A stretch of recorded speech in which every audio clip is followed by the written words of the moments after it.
Milli Məclis 2026-cı il dövlət büdcəsi haqqında qanun layihəsini birinci oxunuşda qəbul edib. Gələn il Azərbaycanda yaşayış minimumu və ehtiyac meyarının 300 manat olması nəzərdə tutulur.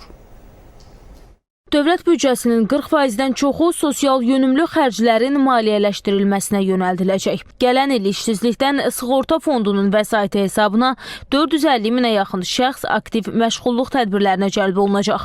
Fondun 2026-cı il üzrə gəlirləri 238,3 milyon manat həcmində nəzərdə tutulur. 2025-ci ilin 10 ayında məşğulluq orqanları tərəfindən 158 min nəfər işsiz və iş axtaran şəxs işlə təmin edilmişdir.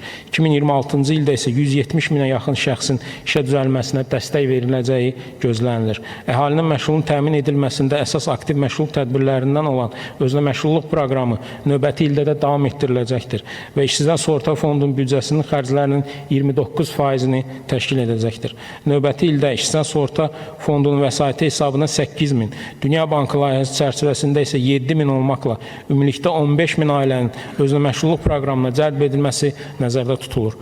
2026-cı ildə Dövlət Sosial Müdafiə Fondunun büdcə xərclərinin 8 milyard 483,1 milyon manat olması proqnozlaşdırılır. Xərclərin 96,6%-ni əhali ödənişlər təşkil edəcək.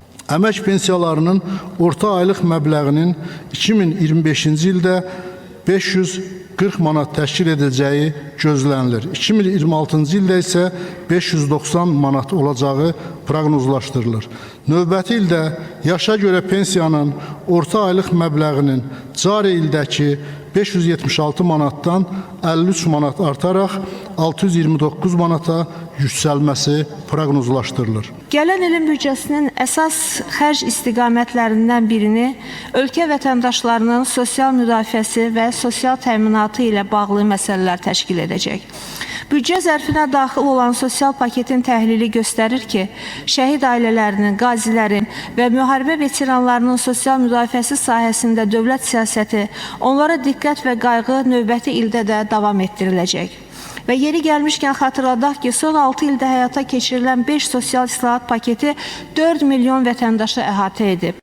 2026-cı ilin dövlət büdcəsi müdafiə qabiliyyətinin gücləndirilməsi, bərpa və quruculuq işlərinin davam etdirilməsi və iqtisadi sabitliyin möhkəmləndirilməsinə də hesablanıb. 2026-cı ilin müdafiə və təhlükəsizlik xərcləri 8 milyard 717 milyon manatdan çoxdur. Bu tək Müdafiə Nazirliyi ordu sistemi deyil, bu həm Dövlət Təhlükəsizlik Xidməti, eyni zamanda müxtəlif kəşfiyyat məsələlərlə məşğul olan qurumlar, hərbi sənaye kompleksi, burada veteranlar da nəzərə alıb, hərbi qulluqçu olan veteranlar.